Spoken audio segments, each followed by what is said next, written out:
Get ready to take a flamethrower to the official narrative and learn what the elites don't want you to know. You're listening to The Tom Woods Show.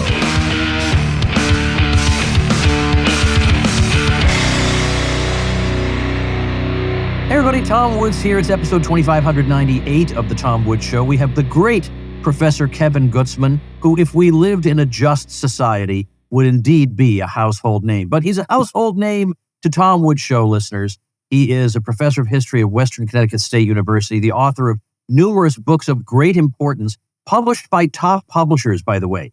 He doesn't publish them in his basement. Not that there's anything wrong with that, but he has a certain prestige because of the endorsements his books have and the publishing houses that publish them. The most recent of them is The Jeffersonians. What's the subtitle of The Jeffersonians? The Visionary Presidencies of Jefferson, Madison, and Monroe. Okay, that's an easy enough one to remember. So he writes books that satisfy what academics say that they're looking for, but that are also interesting and valuable for the general public to read. But on the other hand, he also wrote a book, The Politically Incorrect Guide to the Constitution, that I think the average academic would not be quite as pleased with, but which you, dear reader, you will find very, very useful indeed. So I'm glad to have Kevin back. Kevin, welcome back. Happy to be here. All right. I just have a few things off the top of my head, and then we're just gonna run. The first, before we get into anything, I want to talk about history in general. But we had a bizarre wrinkle in history occur right before our eyes, not a week or two ago, when on his way out of office, Joe Biden peremptorily declared that the 28th Amendment to the Constitution had been ratified. What is that amendment? The so-called Equal Rights Amendment that was argued about decades ago and which failed. But now he's declaring, no, actually it has been ratified, so there you have it. I am going to talk, as I wrote in my email newsletter this week, about the Equal Rights Amendment, what the problem with it is. I know it sounds nice because it has the words equal rights in it, but I think our audience is a little more sophisticated than that they can smell a rat. But what do you think of this? The president just declares that an amendment is ratified thing. Well, I think it's kind of a cherry on top of the big cake of un- or anti-constitutional measures taken by Joe Biden as president. This is not the way that constitutional amendments come to be constitutional amendments. And actually, as soon as this was done, the archivist of the United States said, well, no, this is not the way that past amendments have been found to be part of the Constitution. In fact, it has been the Secretary of State, who, of course, is a functionary of the president, who made determinations that the ratification process had been fulfilled. But then there has been a kind of formal process in doing that. And in this case, the amendment has not been ratified. So I suppose at some point somebody might raise the issue of the Equal Rights Amendment in litigation, and then we might have to have a determination from a court that, well, no, that's not actually part of the Constitution. I could see that happening. I wouldn't want to be the counsel who encouraged a party to assert the Equal Rights Amendment in litigation because maybe it's malpractice. I don't know. It's pretty obviously not been ratified. So what does this mean for people who produce pocket constitutions? What would you do, Kevin? Would you include it? I wouldn't include it because I don't think it's been validly ratified. Now, I think the argument was, well, enough states ratified it and then some of them rescinded their ratifications, which, by the way, was one of the arguments for the ratification of the 14th Amendment. You can't rescind your ratification. Once you've said it, even though it hasn't been ratified yet, you can't, in the meantime, take it back. They say that's one argument. Right, they do. And I guess that's never been litigated either. So perhaps you could see this as part of a program for employing more lawyers in the United States. We needed that, right? One really good thing that Joe Biden hadn't done yet was gratuitously provide more litigation fodder for lawyers. Yeah. Well, as I said, I sent out an email newsletter this week about this because I wasn't even intending to. But for some reason, I just couldn't bring myself to say, well, it's a good thing that we don't have the Equal Rights Amendment and just leave it there. Because I know there have to be at least some people on my list who say, Woods, I'm with you, but there is a part of me that feels like, what's the harm in having an amendment that says that? And so I listed several possible harms. I mean, I think as you were growing up, Kevin, I guess both of us were growing up, wasn't it back in the 70s, like Phyllis Schlafly fighting this? Was it really that long ago, or was it Yes. the 80s? Yes. In the 70s, she began doing that, and she more or less single-handedly organized enough opposition to keep it from being ratified.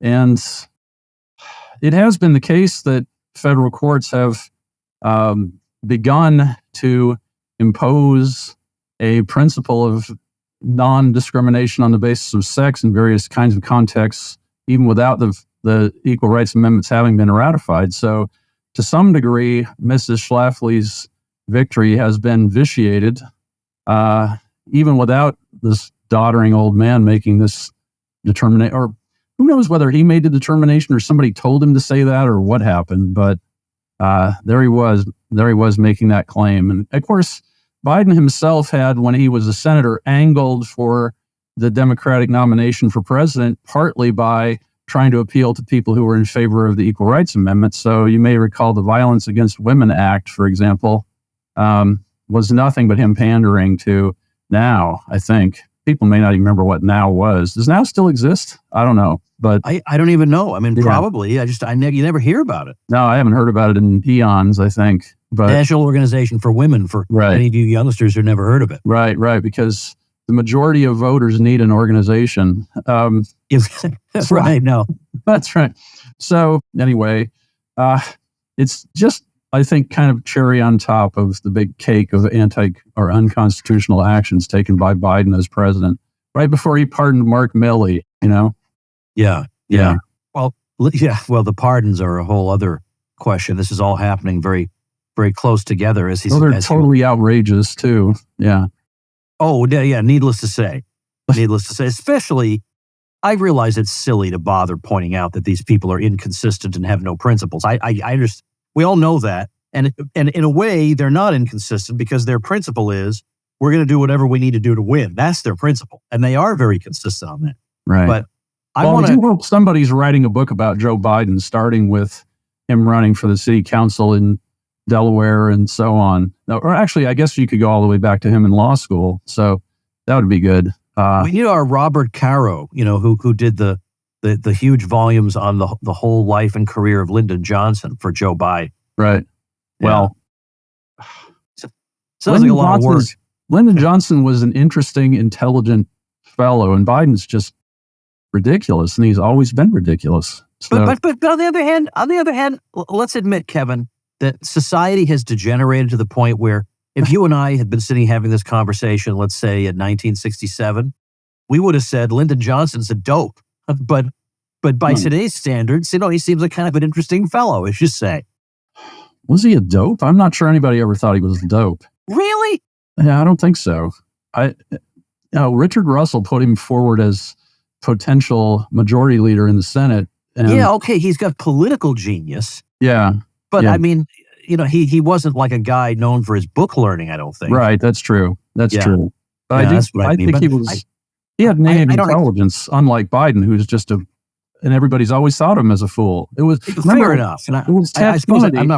It was Ted Kennedy who said he's the dumbest man in the Senate, right? So this is not a partisan position. No, I guess it's not.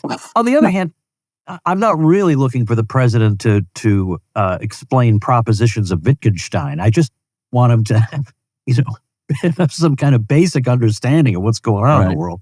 Well, I think Vance could do that, by the way, but surely Trump can't do that either. You're right. No, Trump can't do that either. That's right. That's why it's just as well that I don't expect it. But I just got to run through a few things, and you tell me if you think maybe I'm exaggerating any of these. All right, but you're a sensible guy.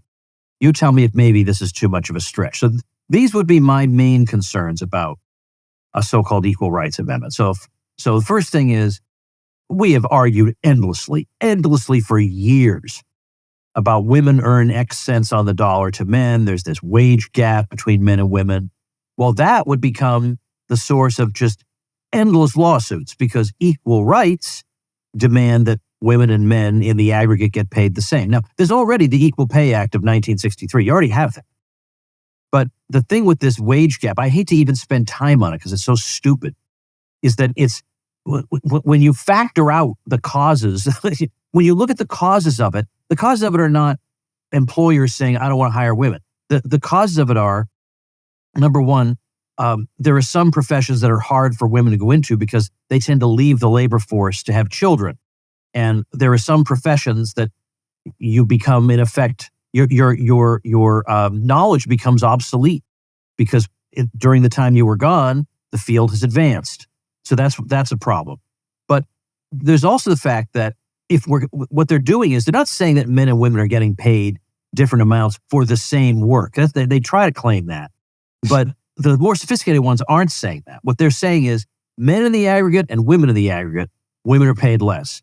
Okay, so what are the jobs that they had? What kind of jobs do they have? That's how the Obama White House got away with when the press said to them, well, you have a wage gap between men and women in the Obama White House. And the answer was, well, that's because men and women do different things in the Obama White House. Correct.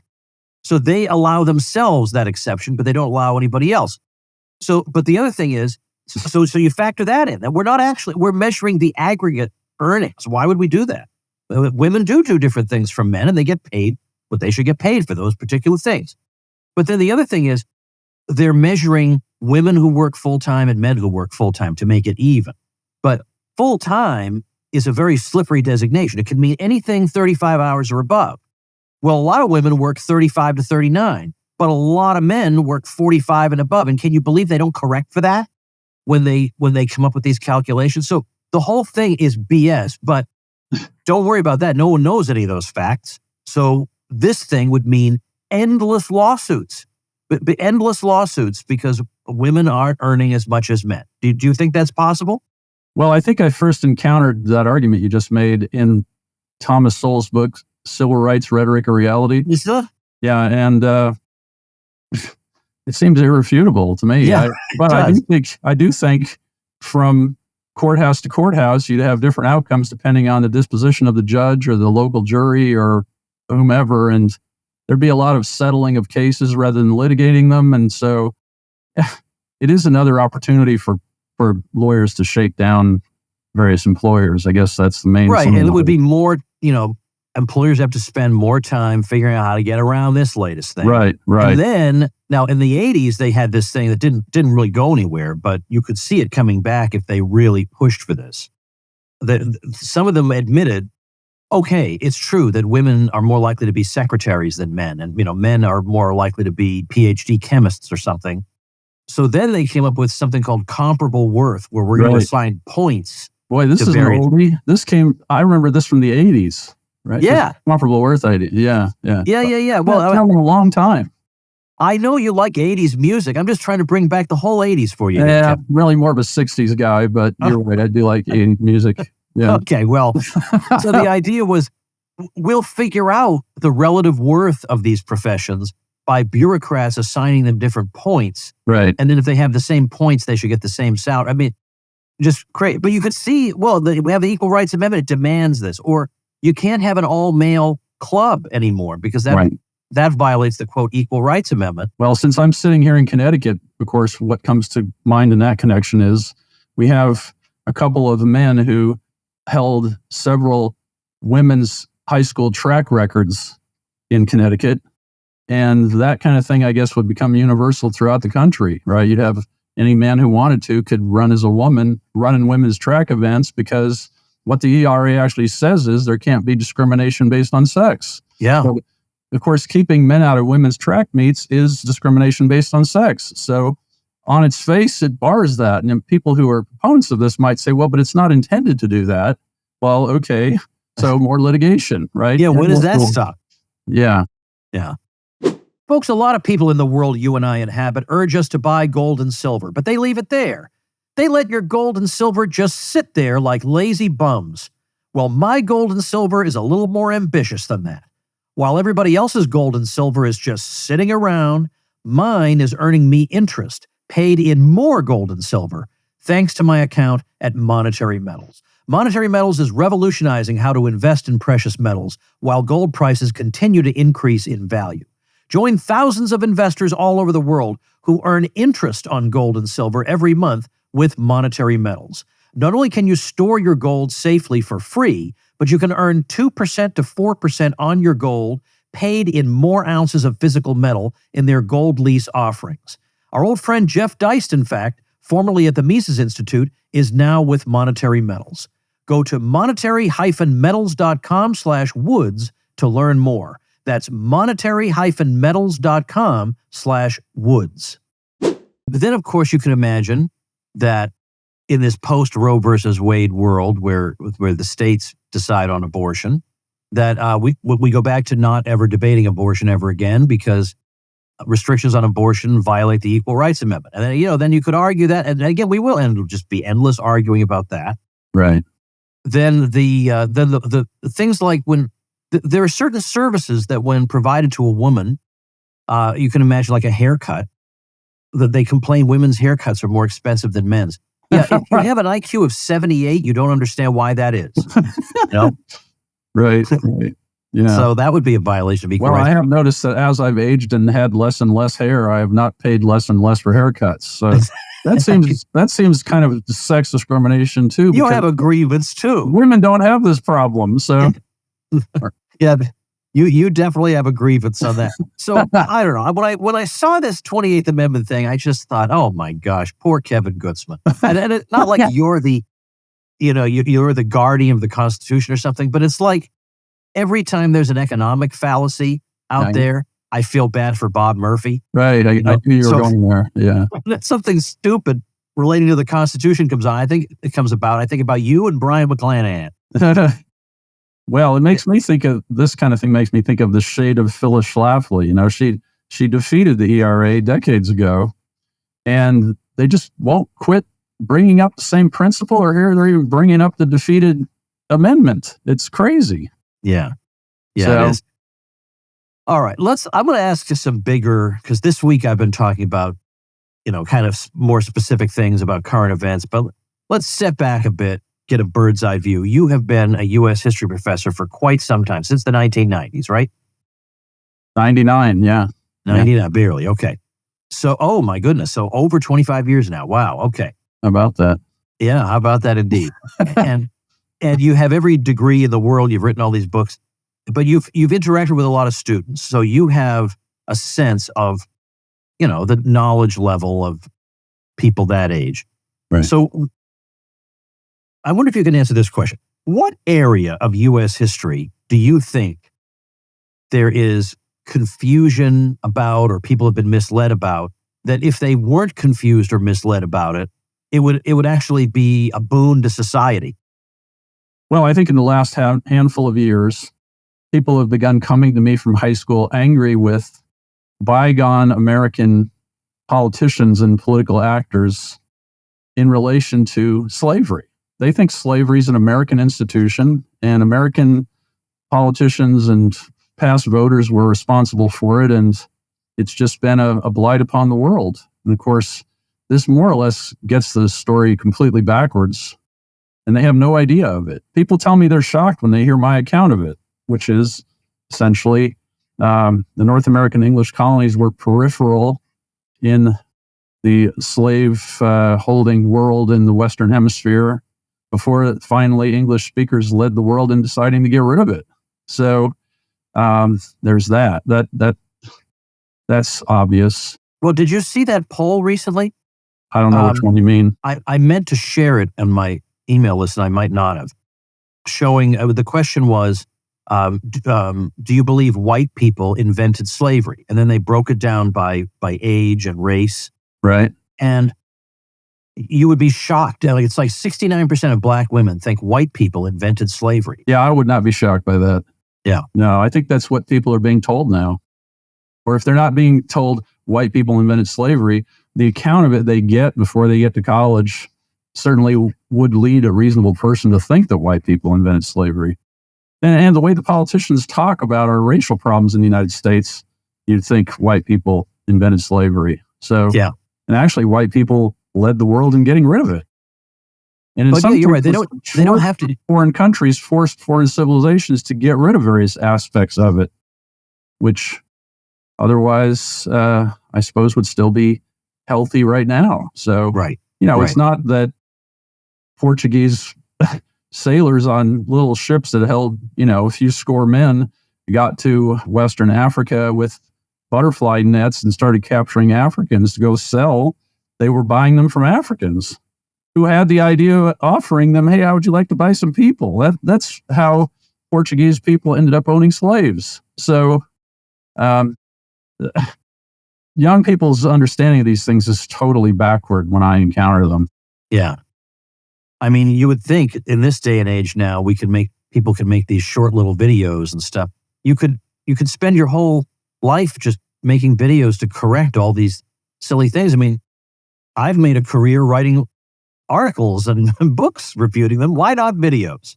Especially, given the attention span people have. Unfortunately, it's unlikely that any such video is going to reach as many people as are having imbued in them these mistaken notions. Yeah, we just need, though, one or two kids in that class who say, but we do have the example of the Arabs, and before them, you can have a whole long list. Right. We'll see. Now, every once in a while, you guys, being friends with Kevin Gutzman is a very interesting experience, because especially if you're a fellow historian, because of the emails Kevin will forward you. So Kevin is on the mailing lists of all the professional associations. And so he keeps tabs on what they're up to. And folks, it ain't good. Okay? No, it's not. The news is not good. So I will get emails that Kevin forwards me from the Society for Historians of the Early American Republic.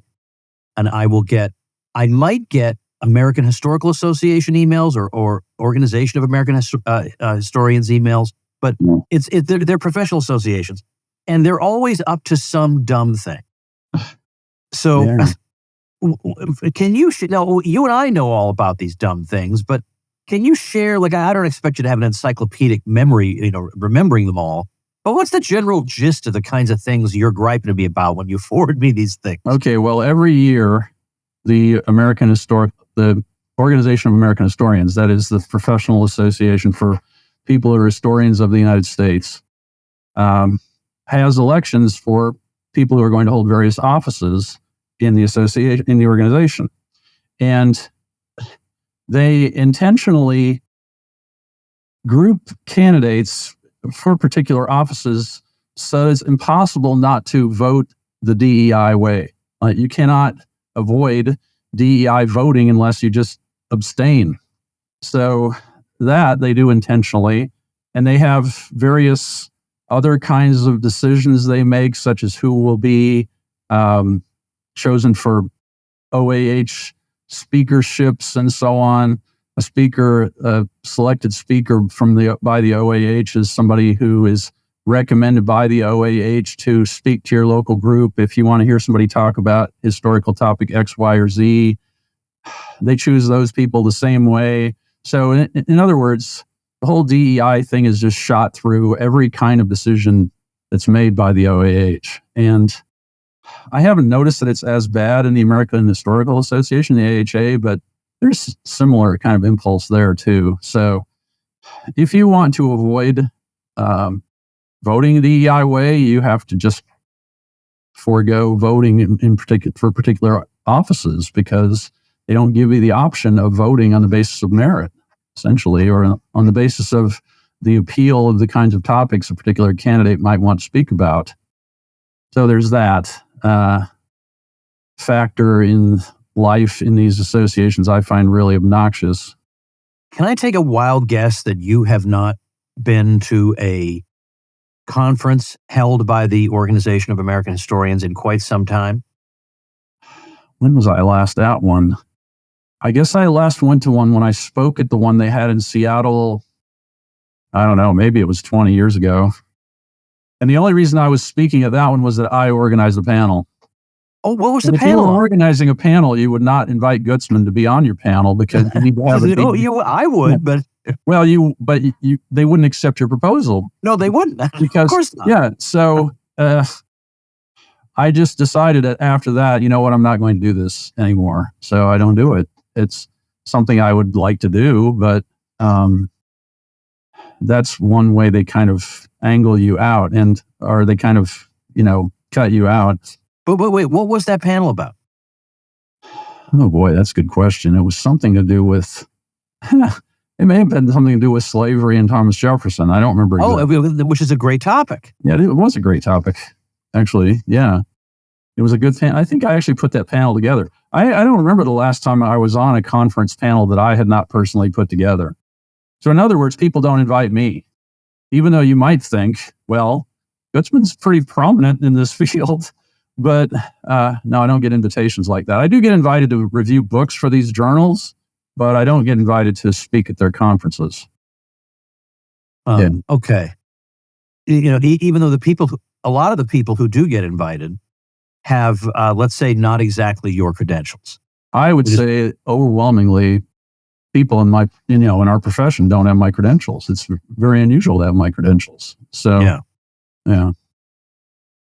All right. So then how about this? Because I got a whole laundry list of things to talk about related to the practice of history. I mean, I guess I was at the OAH meeting back in 99 or maybe 98.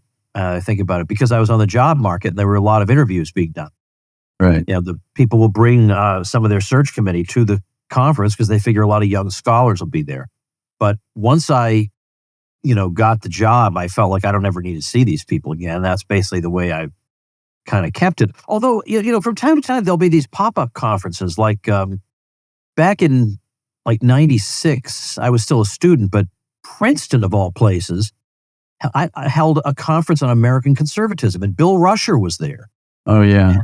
And I gave a paper, and it went over perfectly well. And I eventually published it somewhere. And Alan Brinkley at Columbia helped me work on it a little bit. I mean, so that kind of thing comes up, but that wouldn't have been a project of the Organization of American Historians. Well, Princeton actually has a center that's run by a prominent conservative political scientist. Oh, is it Robert George? Yeah. I wonder if that was there yet by 96. Well, I have a feeling that he may have been involved in that. It very well could have. Yeah. Yeah, very well could have.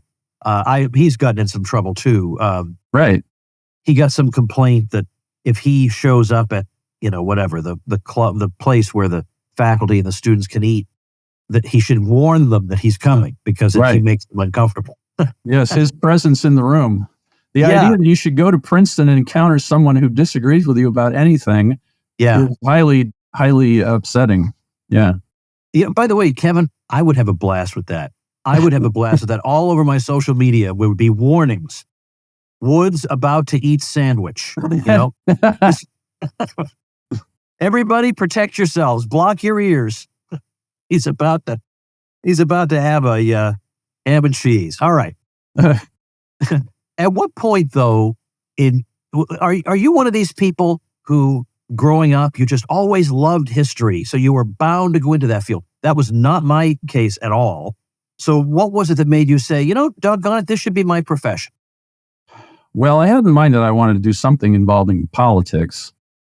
So my first go-around at graduate school, I was in a joint degrees program at the University of Texas Law School and the LBJ School of Public Affairs at the University of Texas. And part of the program at the LBJ School, which was a 2-year program with something going on in the summer in between the 2 years, during the mandatory summer part of that, I went to Washington and was an intern on Capitol Hill for a congressman. It was a then unknown congressman named Dick Armey, who was in his, I think, first or second term. And so I sent a couple of score congressmen requests that I be allowed to intern for them and explained what the program was at the LBJ school and so on. And so Army's people hired me. And that meant, coincidentally, this being 1987, I was in Washington the summer they were commemorating the bicentennial of the Philadelphia Convention. There were all kinds of events going on about the Philadelphia Convention in Washington, and there were all kinds of books coming out about the Philadelphia Convention. So in my, I think, 12-week summer in Washington, I read 27 books in my off time, and virtually all of them were about this. And so the LBJ school accidentally interested me in writing Forrest McDonald kind of stuff about the 1787. So that's how I accidentally ended up deciding, I don't really think I want to do politics, but this constitutional history really is interesting. And of course, as I was going through the University of Texas Law School, which had three famous constitutional historians on the faculty, including probably the most outstanding expert in constitutional law in the country at the time, Charles Allen Wright, I found that what I was learning in law school was not what I was reading in the historians' accounts of what happened in 1787. So by a kind of concatenation of accidents, the people who had tried to guide me this way by devising these curricula had actually led me into thinking I wanted to do something like what Forrest McDonald did. Forrest McDonald, in case people don't know, is probably the most prominent 20th century conservative constitutional historian. Hey everybody, your old friend Woods is about to save you a bundle. I'd like to tell you about my friends at Federated Computer, who are changing the way businesses buy software. We all need software to run our business, but the best business software doesn't have to cost thousands of dollars each month. The typical Federated Computer customer saves 75% or more on their software bill and gets great software, top-notch customer service and support, and a software solution that is uniquely installed for your business and without any surveillance or breaches of privacy. For example, if you use Google for email, Salesforce for CRM, Slack for team chat, ListMonkey for customer communications, and Airtable for data management, with a team of 10, you'd save $9,000 per year on software costs switching to Federated Computer.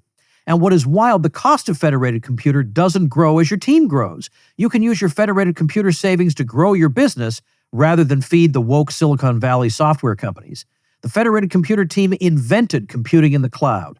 Now they're taking a hammer to the ridiculously high prices of business software and have many, many satisfied customers to prove they deliver. Federated Computer has been a longtime supporter of The Tom Woods Show, and they're offering 30% off their already low prices when you use coupon code WOODS. Go to www.federated.computer to begin to save 75% or more on your monthly software costs. That's www.federated.computer. These folks are going to do you a big, big favor. Check them out. You know, it's funny you say these things about the Constitution, and it's not, what you're reading is not corresponding with what we see. I think we all had that realization at some point. Right. I'm reading something in this book. You know, I got this history book here, and it doesn't really seem to have much in common with what I'm seeing around me. Right. So that's at some point, any U.S. historian who is right of center has had that particular moment. Yeah. Now, we are about to come upon a significant milestone in that next year is 250 years since the Declaration of Independence. Right. Now, that's a very different thing, obviously, because what's happened with the Declaration, even and sometimes especially on the right, is that they've taken the Declaration, which was not meant to be a document like the Constitution. It was not meant to have legally binding force or anything like that. And they have elevated it into the primary document of American history, or even at least on par with the Constitution. Right. And they've gone down all kinds of weird, just the way the Equal Rights Amendment has these pretty sounding words, and then before you know it, it has crowbarred its way into every institution in society. So if you were in charge of it then, 2026, 250 years, observing 250 years of the Declaration of Independence, how would you organize that in a way that conveys the genuine significance of the Declaration, so that people walk away with the right idea and not some wild, exaggerated idea? Well, before I answer that, let me say that you and I once did an episode about the Hillsdale College online course about the Constitution. And if somebody is interested in this topic, she might want to go listen to our discussion of the Hillsdale College online course about the Constitution, because what it does, essentially, what that conversation we had does, is to explain how the mainstream right and people to the left of that have remade the Declaration of Independence into kind of primary document in American legal history and refracted the Constitution through the particular bent of Declaration of Independence reading that we talk about in that episode. So, how your question is, how would I? Yeah, I mean, do you think it is something that should be commemorated? Oh well, sure I do. Yeah. Okay. And in fact, I think. But the thing is, that the way they're going to want to commemorate it is it's the birth. Well, if I may borrow this phrase, it's the birth of a nation, and you would just say that's like that's just wrong on all fronts. Like that's just the wrong way to think about it. Well, right, because people have come to read it with a particular bent that ultimately is traceable to Abraham Lincoln, who made the Declaration of Independence, who, as Gary Wills explained in his book, Lincoln at Gettysburg, remade the Declaration of Independence into kind of founding document of American law and constitutionalism. And in doing so, he elided the state-centered nature of the Declaration of Independence. That is, he made it into a document that created one unitary state instead of 13, as the Declaration says, 13 free and independent states. So from left to right, essentially every mainstream historian and political scientist now reads the Declaration of Independence as essentially the primary document in American constitutional history, which is just mistaken. We explain that in that episode about the Hillsdale College class. What do you think among the general group of people we know of as the founding fathers? Do you think there are any among them who are unjustly not well known? Well, some are more important than we tend to remember them having been. Gouverneur Morris is one.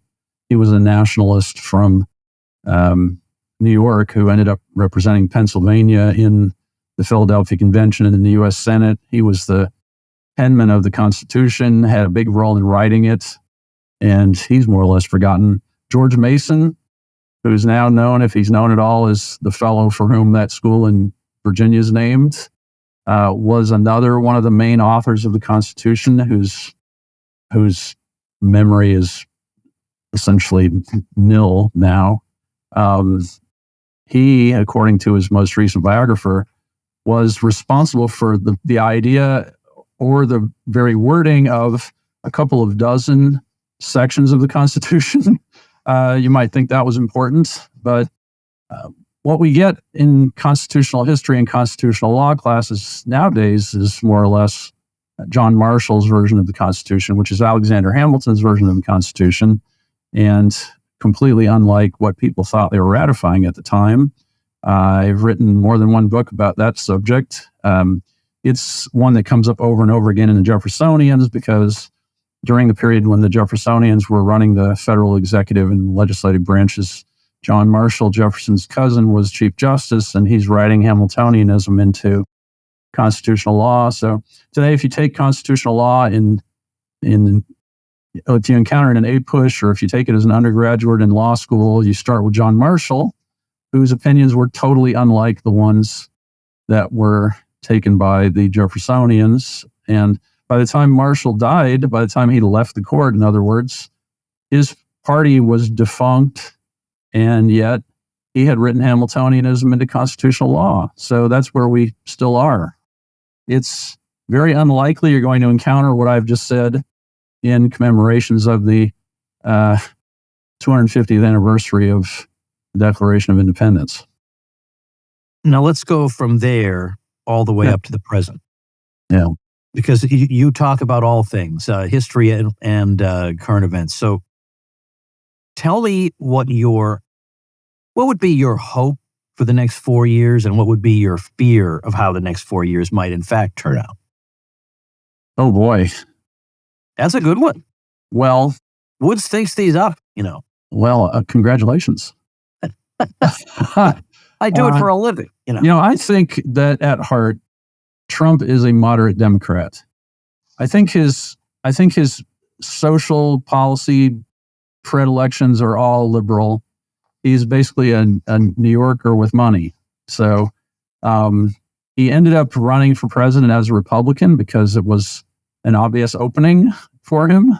But I don't think any of his say trade policy related inclinations are what we've come to think of as Republican since the Reagan administration. He's generally not in favor of free trade, for example. And when it comes to social policy, he's not a conservative either. So I wouldn't be surprised by much of anything Trump could do. I have fears that we'll have him pushing especially trade policy and social policy in a leftward direction. I'm certain he's going to push trade policy in a leftward direction. And this is not good, of course.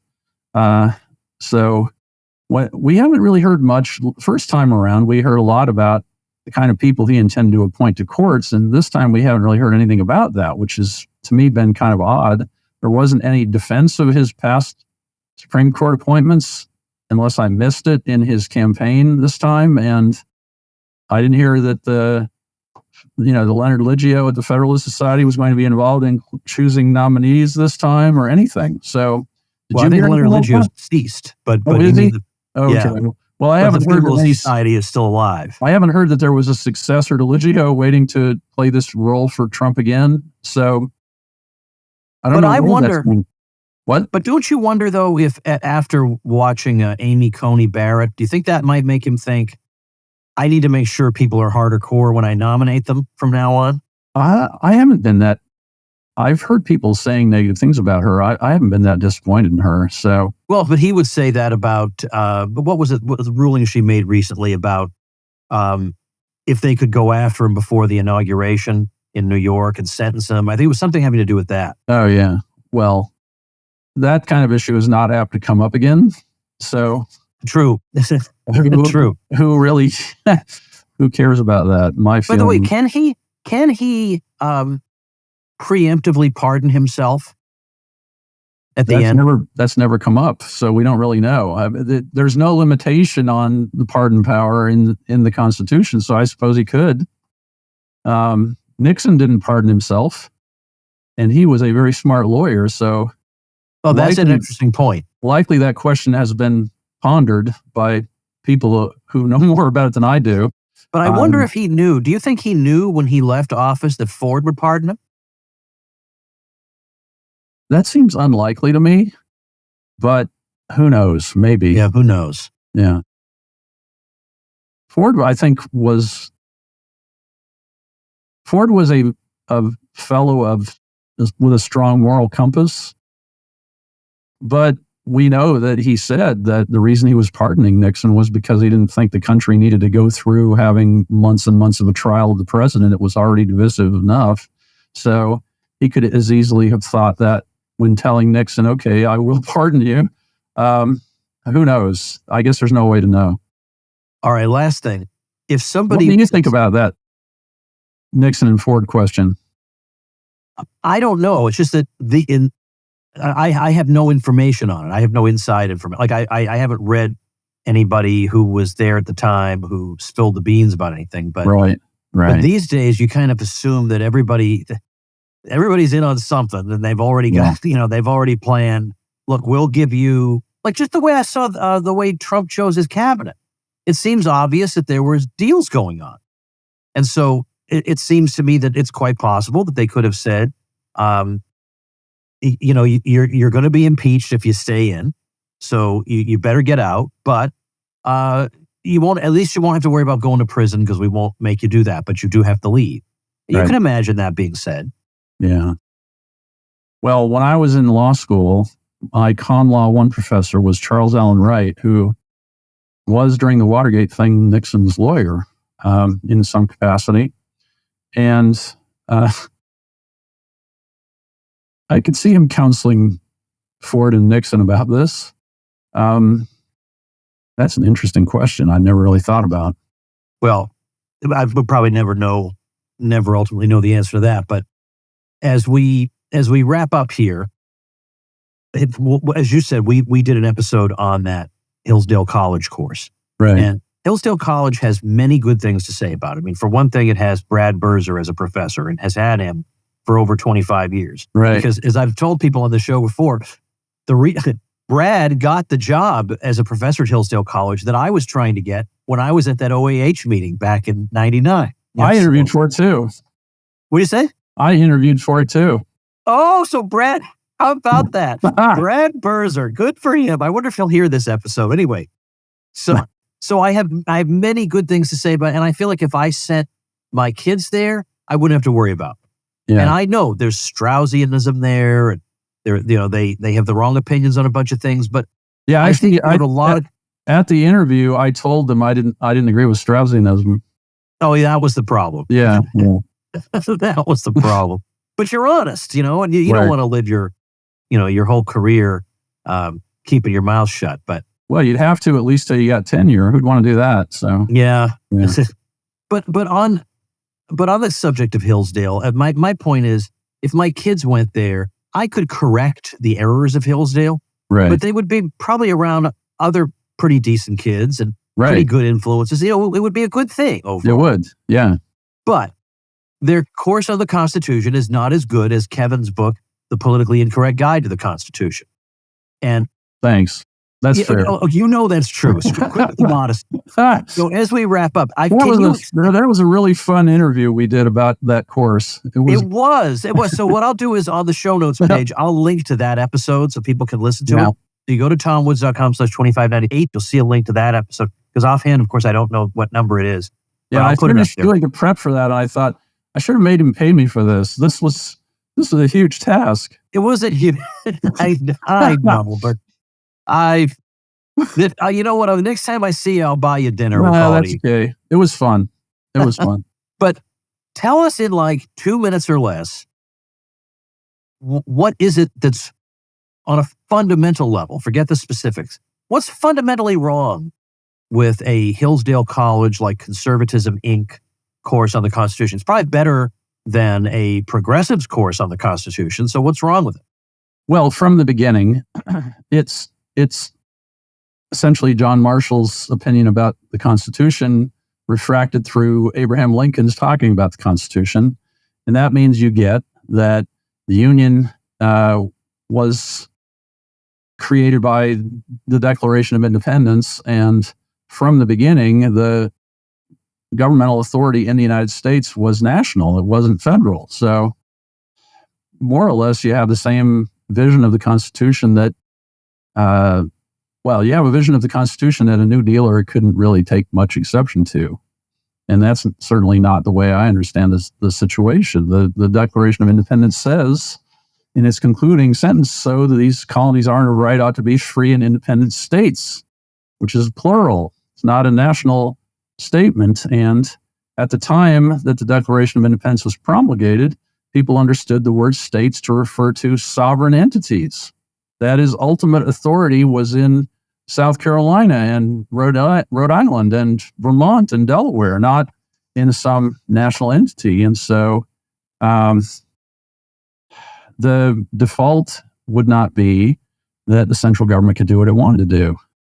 And that's the main problem. Then another significant problem with the Hillsdale College course is the first lecture, which is by President Arnn, has, I don't remember what the number was, a couple of dozen factual errors, just mistaken assertions in it. If you listen to that episode, you'll get the exact number. I don't have my notes with me. What I did when I prepared to talk about that course on your show was to take the course as if I were a student, to take careful notes of what was said, to note all the errors. And several of the lectures were quite good, but President Arnn's was just full of mistaken assertions. So you started out with the idea that Hamilton and Madison were the chief, if not the sole authors of the Constitution. And so we're immediately elevating the national notions of Hamilton to primacy in our thinking about these things. And that's exactly backwards. Well, as I say, now everybody who wants to listen to this episode, you'll be able to click on it, tomwoods.com/2598. I'll have it among the show notes. So, Kevin, I never get to Connecticut anymore. I can't remember the last time I was in Connecticut. It was like a lifetime ago. Yeah. Well, and you don't do much travel, so I never see you. Well, if you're in Manhattan, I could find my way to Manhattan. Oh, you know what? Yes, I will be in Manhattan in April. We'll have a meal, and I'll make it up to you. We'll have a fancy enough meal that you will say this was worth my prep for that episode. Well, okay, I'll take that. But the episode was enjoyable in itself. Oh, I know. Yeah, I don't think you're actually bearing a grudge here, but still, it's an opportunity. It's an excuse to reward you for your years of service to the Tom Woods audience here. Well, thanks. I appreciate that. All right. Well, thanks so much again, Kevin. I appreciate it. KevinGutzman.com, Gutzman. Check that out. But also TomWoods.com/2598, which will have a bunch of Kevin-related resources. And thank you, ladies and gentlemen. Make yourself and those you love less vulnerable to the regime, both mentally and physically. Get more forbidden information at tomsfreebooks.com and be sure to subscribe to the show wherever you listen. See you next time.